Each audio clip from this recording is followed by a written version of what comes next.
The power of remaining silent. What if the moment you lost the argument was the moment you opened your mouth? We've been taught since childhood that speaking up is a strength. The loudest voice in the room carries the most weight. That silence means you have nothing to say. But what if that's exactly backwards? What if the person saying nothing is the most dangerous person in the room? Today, we're not talking about being quiet because you're afraid. We're talking about something far more sophisticated. Something most people will never master, because mastering it means overriding one of the deepest psychological drives you have. The need to be heard. Stay with me, because by the end of this, you will never look at a conversation the same way again. Daniel is good at his job. Exceptionally good. He knows it. His team knows it. And that's part of the problem. Because when Marcus, his manager, stands up in the weekly meeting and casually attributes Daniel's 3 weeks of work to the team's collective effort, something in Daniel's chest ignites. He waits 2 seconds. Then he speaks. Actually, Marcus, I want to clarify. I led that project independently. I think it's important that's on the record. Daniel wasn't wrong. He was factually, completely, entirely correct. And it cost him everything that quarter. Not because of what he said, but because of when he said it, why he said it, and what it revealed about him to every single person in that room. He didn't defend his work. He exposed his wound. Now imagine the same moment, but Daniel says nothing. Marcus finishes speaking. The meeting ends. And 3 days later, Daniel sends a brief, well-documented summary of his contributions to the project, directly to Marcus, copied to leadership, framed as a project retrospective for our records. No confrontation. No visible ego. No open wound. Who had the power in that room on the day of the meeting? Marcus. Who had the power 3 days later? Think about it. Here is what this channel is about. Not motivation. Not platitudes. Rewiring. And to rewire, we have to confront an uncomfortable truth. Most people use words the way they use emotions, reactively, impulsively, as discharge, not strategy. When we feel threatened, we talk. When we feel invisible, we talk. When our ego takes a hit, we talk. To defend, to justify, to reassure ourselves that we still exist, that we still matter. But here is what the most influential people in any room understand. Every word you speak is information you are voluntarily surrendering. Every reaction you show is leverage you are handing to someone else. Silence is not weakness. It is calculated restraint. And it is one of the most misunderstood and underused tools of self-mastery available to you. Daniel wasn't always this reactive. He learned it. Growing up, being heard required volume. In a household where he was the middle child, silence meant being overlooked. So Daniel learned early, if you don't speak, you disappear. That survival mechanism served him as a child. As an adult, in the high-stakes architecture of professional relationships and power dynamics, it was quietly sabotaging him. He kept speaking the truth, and kept being punished for it. Not because the truth was wrong, but because the delivery revealed something people don't consciously recognize, but always unconsciously register. He needed their validation to feel secure. And the moment anyone senses that need in you, they have you. Elaine was the first person who didn't tell Daniel what he was doing wrong. She showed him, by doing nothing. He had been talking for 4 minutes about a workplace conflict. And then, silence. Daniel, uncomfortable, filled it. I just think I deserved more credit, you know? I did the work. I should be recognized for it. Elaine let that sit for 5 full seconds. Then, quietly, who are you performing for, Daniel? It wasn't an accusation. It was a mirror. And for the first time, Daniel saw it clearly. the insatiable audience he had been performing for his entire career. Not his colleagues. Not his manager. Himself. Over the next 12 months, Daniel experimented on himself. He stopped explaining himself unless the explanation served a clear purpose. He stopped defending himself in the moment and learned to choose the right moment. He stopped speaking to be heard and started speaking only when silence could not do the job better. Something strange began to happen. People started listening more carefully when he spoke, because he spoke less. They started wondering what he was thinking, because he stopped broadcasting it. And the people who had once dismissed him began to treat him differently. Not because he'd gotten louder. Because he'd finally gotten quiet. Let's break down what's actually happening beneath the surface of these interactions. Because this isn't mystical. It's psychology. Psychologists call it verbal defensiveness, the reflexive urge to speak when we feel threatened. It's connected to what researchers identify as ego-protective cognition, the mind's instinct to defend its self-image the moment it comes under perceived attack. When someone diminishes you, or ignores you, or challenges your competence, your nervous system registers it as a threat. Not a metaphorical threat. A physiological one. Cortisol spikes. Your heart rate increases. Your brain narrows its focus. And in that state, the last thing you can access is strategic thinking. What you get instead is the irresistible urge to speak, to defend, to explain, to reclaim ground. But here's what you are not seeing in that moment. The person across from you is watching your pressure gauge. And every word you produce under pressure is data. Data that tells them exactly how to handle you next time. Social psychology has documented a consistent phenomenon. In the absence of information, people construct narratives. They project.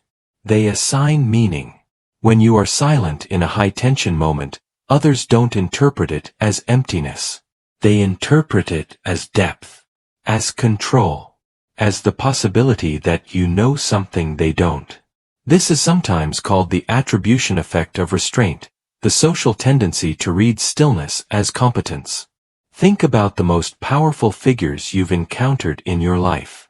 The ones who commanded rooms without raising their voice. There was almost always a quality of deliberate restraint to them. A sense that beneath the surface, there was more, much more, than what was being revealed.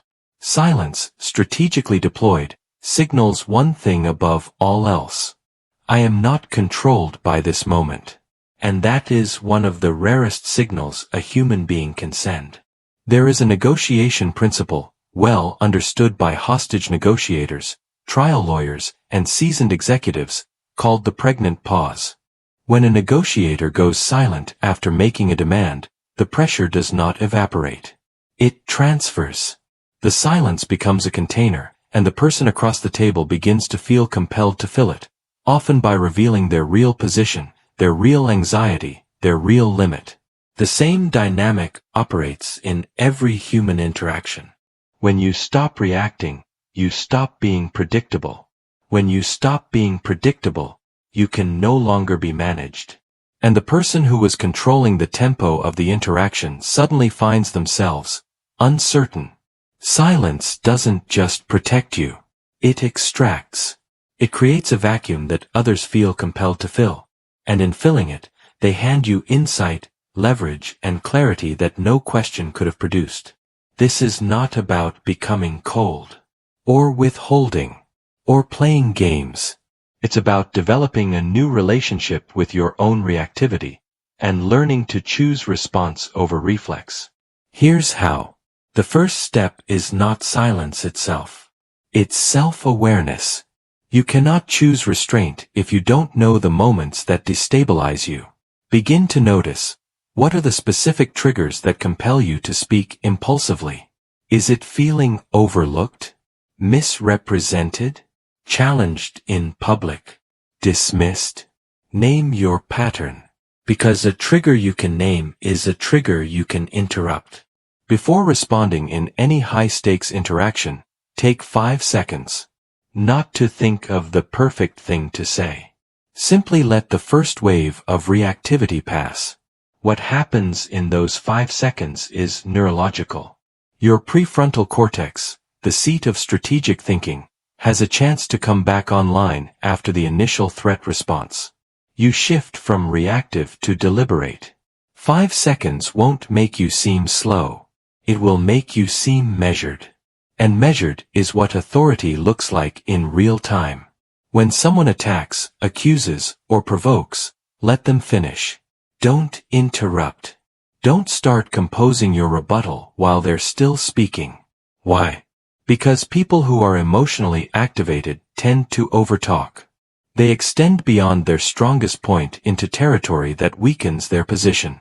Your silence gives them room to do exactly that. By the time they've finished, they've often argued against themselves. And you have the advantage of responding to the full picture, not just the opening salvo. This is underestimated. Silence isn't only between people, it's within your own delivery. When you speak, pause before your most important points. Don't rush to fill space. Let what you've said land before you continue.